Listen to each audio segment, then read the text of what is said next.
৯০ বছর বয়সে এখনও চাউলের বস্তা পিঠে করে পৌঁছে দিয়ে জীবিকা নির্বাহ করছেন বৃদ্ধ আনসার আলী। চাউলের বস্তা বইতে বইতে পিঠ বেঁকে গেছে, বস্তার ভার যেন আর সহ্য করতে পারে না তার শরীর। পা টিপে টিপে কোনোভাবে হাঁটেন, তবুও থেমে থাকেন না, কারণ জীবন জীবিকার তাগিদে বাধ্য হয়েই তাকে প্রতিদিন কঠোর পরিশ্রম করতে হচ্ছে। আপনার বয়স কত? ৯০ বছর। পরিবারে কে কে আছে? আমার ৫টা মেয়া আর আমার স্ত্রী আছে। কোনো ছেলে নাই, বেটা নাই? না, ছেলে বেটা নাই। বয়স যেন প্রতিটি মুহূর্তে বলে দেয় আর পারছো না, কিন্তু পরিবারের দায়িত্বের বিশাল বোঝা এখন তার কাঁধে। তিনি জানেন এই চাউলের বস্তা না তুললে পরিবারের কারোর মুখে খাবার উঠবে না। তাই নিজের কষ্ট, ব্যথা আর বয়সের দুর্বলতাকে উপেক্ষা করে প্রতিদিনই নামেন জীবনযুদ্ধে। হাঁটতে কষ্ট হয়ে যায়। আমি ওই যে বেহা হয়ে গেছি, এখন তো আটা দিতে পারি না। এখন চাউলের বস্তা না পইরাও গেছি, সবাই পুরা একটা গেছিলাম, পড়ে গেছিলাম। একজন বাবা ও স্বামী হিসেবে সবকিছু মুখ বুঝে সহ্য করে যাচ্ছেন তিনি। উনি এখানে দীর্ঘ ৩৫ থেকে ৪০ বছর যাবৎ এখানে উনি লেবারের কাজ করছে। উনি বিনিময়ে ৫ টাকা ১০ টাকা পায়। উনি তার পরিশ্রমের কষ্টের মূল্য সঠিকভাবে পায় না। এই হৃদয় বিদারক দৃশ্য যে কারোর চোখে পানি এনে দিবে। হয়তো এই বাস্তবতা দেখার পর অনেকের জীবনের অভিযোগও কমে যাবে, কারণ এই বৃদ্ধ মানুষটি প্রমাণ করেছেন দায়িত্বের কাছে বয়স কখনো বাধা নয়। আমরা ছোটবেলা থেকে দেখতেছি পরিশ্রম করতেছে, করতে করতে তার পিঠ বেঁকে হয়ে গেছে। সে বাঁকা পিঠ নিয়ে এখনো কাজ করে, তার কাজ করা অনেক কষ্ট হয়। তো এরকম করেই চলে সে। মানিকগঞ্জ শহরের বাসিন্দা মোহাম্মদ আনসার আলী, বয়স প্রায় ৯০ বছর, কিন্তু এই বয়সেও থেমে নেই তার সংগ্রাম। আল্লাহর কাছে শুয়ে আদায় করি, আল্লাহ যে আমার বাঁচিয়ে রাখছে, এটা তো সবসময় নামাজ পড়ি করি। ও তো মানুষ মরে গেল দেখলাম। আমার ছোট যারা বুঝছেন, তারাও মরে গেছে, এখন তাও আমার আল্লাহ বাঁচিয়ে রাখছে। ৫ কন্যা সন্তানের বাবা তিনি। ৩ মেয়ের বিয়ে দিলেও এখনো ২ মেয়েকে নিয়ে কোনো রকমে সংসার চালাতে হয় তাকে।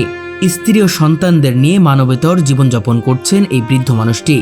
দীর্ঘ প্রায় ৩০ থেকে ৩৫ বছর ধরে তিনি একইভাবে পিঠে চাউলের বস্তা টেনে জীবিকা নির্বাহ করছেন। বিয়া নাইকে 2টা, এখন তো 3টা। বিয়া নাইকে, তারে নিয়ে গেল আমার একটু খাটো নাকি। বছরের পর বছর ভারী বোঝা বইতে বইতে তার পিঠ বেঁকে গেছে, শরীর দুর্বল হয়ে পড়েছে, হাঁটতে কষ্ট হয়, হাত পা কাঁপে, তবু থেমে যাননি তিনি, কারণ তিনি জানেন তার থেমে যাওয়া মানেই পরিবারের চুলা বন্ধ হয়ে যাওয়া। তো এইভাবে চলতেছি, যা পারি তাই করি, একটু না না আমি পারি না, যাতে হাঁটার কিছু গপ্প নাই। এটা দিয়ে কি সংসার চলে যা করছেন? আমি পারি না, তখন সংসার চালাবে। প্রতিদিন সকালে অন্যদের দিন শুরু হয় স্বপ্ন আর পরিকল্পনা নিয়ে, কিন্তু আনসার আলীর সকাল শুরু হয় সংগ্রাম দিয়ে। ভোরে কোনো রকম 2 মুঠো খাবার খেয়ে তিনি দীর্ঘ পথ হেঁটে চলে আসেন মানিকগঞ্জ শহরের একটি চাউলের আড়তে। সেখানেই তার কাজ চাউলের বস্তা বহন করা। মানে ছেলে নাই, ছেলে থাকলে ছেলে বাদ দিত। এখন দেখা যায় মেয়েরা তো ভাত খাবার স্বাভাবিক কিছু দিবে, মানে পয়রাটা তো আর দিবে না। কাজে এখন মনে করেন বয়স যতই কষ্ট হোক, একটু কাম কাজ পয়রা খাইতে হয়। ক্রেতারা চাল কিনেন, সেই ভারী বস্তা তিনি নিজের পিঠে তুলে নেন এবং রিকশায় তুলে দেন কিংবা হেঁটে হেঁটে গন্তব্যে পৌঁছে দেন। 25 কেজি ওজনের চাউলের বস্তা তার বাঁকা পিঠে তোলা যেন আসমান সমান বোঝার মতো। তবুও দাঁতে দাঁত চেপে কাজ করে যান তিনি। বিনিময়ে কখনো 20 টাকা, কখনো 30 টাকা পান। এভাবেই সারাদিন কঠোর পরিশ্রম করে কোনোদিন 200, কোনোদিন 250 টাকা আয় হয়, যা দিয়েই চলে তার পুরো সংসার। একটা বস্তা নিয়ে গেলে পরে, দূরতে গেলে পরে হয়তো 20-30 টাকা দেয়, তো আর কি, তাছাড়া বেশি না। বেশি দূরেও তো আমি যেতে পারি নাই। চাউলের বস্তা নিয়ে গেছি বাসায়, কত রিক্সায়, কত মানে ইয়েতে দিয়ে দিছি, চাম্পা উঠিয়ে দিছি। আচ্ছা, এভাবেই সংসার চলছে। কত করে দেয়? এইভাবে তো সংসার চলে না। আমার এই 200 টাকা 250 টাকা চলে নাকি সংসার। অনেক সময় বোঝা বইতে বইতে তিনি হাঁপিয়ে ওঠেন, দম বন্ধ হয়ে আসে, শরীর কাঁপতে থাকে, কখনো কখনো পিঠে বোঝা নিয়ে রাস্তায় পড়ে যান। কিন্তু আশ্চর্যের বিষয়, পড়ে যাওয়ার পরেও তিনি আবার উঠে দাঁড়ান, কারণ তার কাছে হার মানা বলে কিছুই নেই। হ্যাঁ, চাউল অবস্থা নিয়ে গেছি, তাতে হলো যে পুরা যায়। ওই অর্ধেক পথ গেছিলাম, রিক্সা দা খেয়ে ফালাই দিয়েছিলাম, আমি সহ পরে গেছিলাম এই বস্তা নিয়ে। প্রচণ্ড গরমে ঘামে ভিজে যায় শরীর, অনেক সময় ক্লান্ত হয়ে রাস্তার পাশে বসে পড়েন কিছুক্ষণ, তারপর আবারও সেই বোঝা কাঁধে তুলে নেন। ছেঁড়া ফাটা লুঙ্গি, পুরনো একটি জামা আর কোমরে বাঁধা গামছা, এই তার একমাত্র সম্বল। ওনার সম্পর্কে উনি সর্বক্ষণ যেই গাড়ি করে বস্তা টানে বাসায় বাসায় নিয়ে পৌঁছাইয়ে দেয়। ওই 10-20 টাকা তার দেয়, তাই দেখে চলে। ও 3টা মেয়ে আছে, 5টা মেয়ে আছে, মেয়েরা কয়দিন দিব? মেয়েরা যা পারে তাই দেয়, না পারলে ওই নিজে যা কামাই করে এই দিয়ে চলে আর কি সংসার। খুব কষ্ট করে না? খুব কষ্ট করে সংসারটা চালায় আর কি। এখন তার বেটার সন্তান নাই, যার ধরনে হে 2 দিন কামাই করে চালাইবো বা আর তো এই শক্তিটা নেই। বোঝা টানতে টানতে এই যে পিঠ মুঠ বেঁকা হয়ে গেছে, এখন কি করবো? এখন ওই অবস্থায় এই টানে আর কি করার আছে, আর কিছু করার নাই তো তার। বুকের ভেতরের কষ্টগুলো হয়তো তিনি কাউকে বলেন না, সবকিছু নিজের মধ্যে চেপে রেখে প্রতিটি মুহূর্তে সংগ্রাম করে চলেছেন। কষ্ট তো কষ্ট এখানে কষ্ট করলে তো এখানে কিছু করা নাই। আল্লাহ এখানে যে পেলে আমার চালাইবে সেই বলে তো চলে আরো আল্লাহ আছে তো এখানে যাই কম খাই যাই খাই বাঁচে রাখছে। সবচেয়ে অবাক করার বিষয় হলো এই বয়সেও অধিকাংশ সময় তিনি একাই চাউলের বস্তা তুলে নেন। যেখানে অনেক তরুণরাও কষ্ট পায়, সেখানে তিনি বয়সকে হার মানিয়ে কাজ করে যাচ্ছেন। 30-35 বছর ধরে কাজ করতে আছি বাজারে। হ্যাঁ, পিঠ দেখছি আপনার বেঁকে গেছে। হয়তো পাইতে পাইতে মানে লাস্টে এখানে আর বোঝা নিয়ে হারিয়ে নেই, তখন হলো কান্দা করে নেওয়া ধরছে, বেহা হয়ে গেছে। যখন অন্যরা বৃদ্ধ বয়সে বিশ্রামে থাকেন, পরিবার নাতি নাতনিদের সঙ্গে সময় কাটান, তখন এই মানুষটি জীবিকার তাগিদে রাস্তায় রাস্তায় ঘুরে বেড়ান।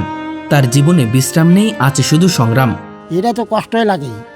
নাতে নাতে দেখা বললে ভালো, ছেলে নাই কিছু নেই, এখানে কি করবো? ছেলে থাকতে এখানে ভালো হইতো, এখানে আল্লাহ যা করবো তাইছি। আমি তো ছেলে থাকলে তো ভালো হইতো, তা তো বুঝলাম। এখন তো দেয়া নাই আল্লাহ, তার কি করবো? বাজারের মানুষজনও তাকে খুব ভালোবাসেন, কেউ তার সঙ্গে কথা বলেন, কেউ হাসি ঠাট্টা করেন। তিনিও হাসি মুখে সবার সঙ্গে মিশে যান। তার সরল হাসি যেন মানুষের হৃদয় ছুঁয়ে যায়। হ্যাঁ, খারাপ লাগে, খারাপ লাগলেও তো কিছু করার নাই। তারা যদি কাজটা না দেয় তাহলে অন্য লেবারে কাজটা নিয়ে যাবে, তখন তো সে টাকাটা পাবে না।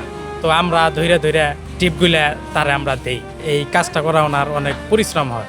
ওনার এই বয়সে ওনার এই কাজগুলা চলে না, কিন্তু গরিব মানুষ কি করব, টাকার জন্য করতে হয়। দুপুরে বাড়ি থেকে আনা ভাত ডাল আর সামান্য তরকারি দিয়েই তার খাবার চলে। কাজের ফাঁকে 1 কাপ চা আর একটি বিস্কুট যেন তাকে আবার নতুন করে শক্তি দেয়। তারপর আবার শুরু হয় তার বোঝা টানার যুদ্ধ। তিনি চাইলে হয়তো ভিক্ষা করতে পারতেন, কিন্তু তিনি তা করেননি। আত্মসম্মান বোধে অটল এই মানুষটি বলেছেন, মরে যাব তবু ভিক্ষা করব না। এই একটি বাক্যই তার চরিত্র, তার শক্তি আর তার সংগ্রামের প্রতিচ্ছবি।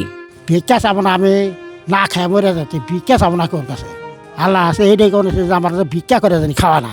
যতদিন পয়সা থাকুন ততদিন পরিশ্রমী করুন। আনসার আলীর এই জীবন সংগ্রাম শুধু একজন মানুষের গল্প নয়, এটি আমাদের সমাজের বাস্তবতার এক নির্মম চিত্র।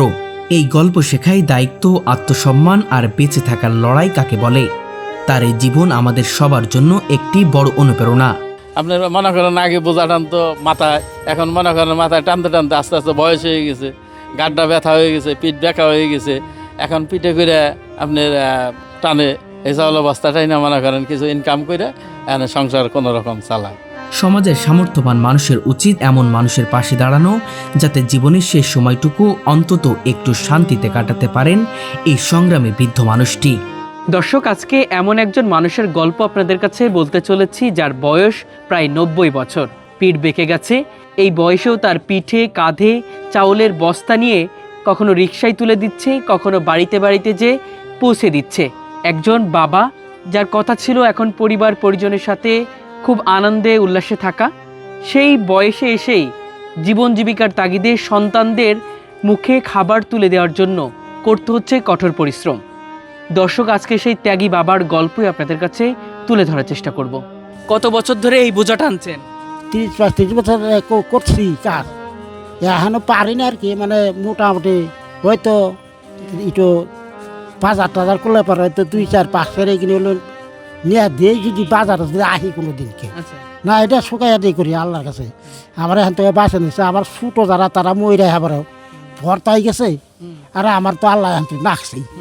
আসলে আমার কর্মে কষ্ট আছে, সারাদিন পরিশ্রম করলে আবার 300 টাকা 250 টাকা এটা দেখে আদৌ সংসার চলে না? এবার তো সংসার চলবো না, আমার হলো 5টা, আমার চলে না। এখানে না চলে কি করবো, উপায় তো নেই আমার।